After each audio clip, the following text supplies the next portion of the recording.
తెలుగు భాష తీయదనం, తెలుగు జాతి గొప్పతనం తెలుసుకున్న వాళ్ళకి తెలుగే ఒక మూలధనం. తల్లి తండ్రి నేర్పినట్టి మాతృభాషరా, తెలుగు మరచిపోతే వాళ్ళని నువ్వు మరచినట్టురా, ఇది మరువబోకురా. తెలుగు భాష తీయదనం, తెలుగు జాతి గొప్పతనం తెలుసుకున్న వాళ్ళకి తెలుగే ఒక మూలధనం. తల్లి తండ్రి నేర్పినట్టి మాతృభాషరా, తెలుగు మరచిపోతే వాళ్ళని నువ్వు మరచినట్టురా, ఇది మరువబోకురా.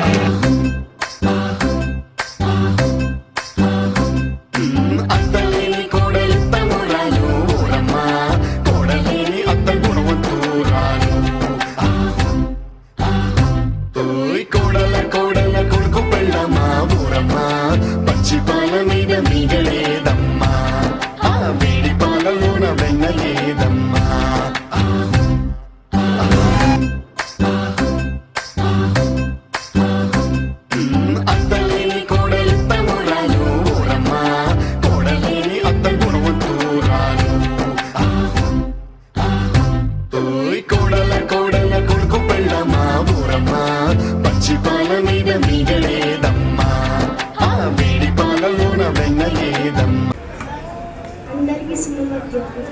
నా పేరు అభినవ్. నేను 5వ తరగతి చదువుతున్నాను. ఈరోజు నేను పద్యం, మాటు భావం మరియు సామెతలు చెప్పబోతున్నాను.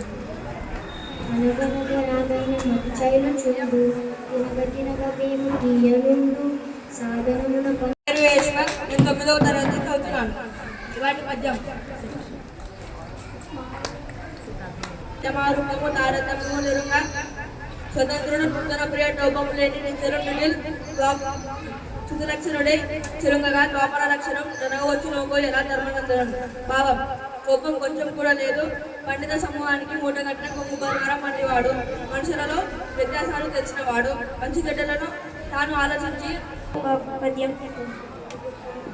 ఆ కొన్నగూడే అమృతము తాగొక్క గడిచువాడే ధాత ధరిత్రే, సో కూర్చువాడే మనుజుడు తేకువ గలవాడే వంశ తిలకుడు సుమతి.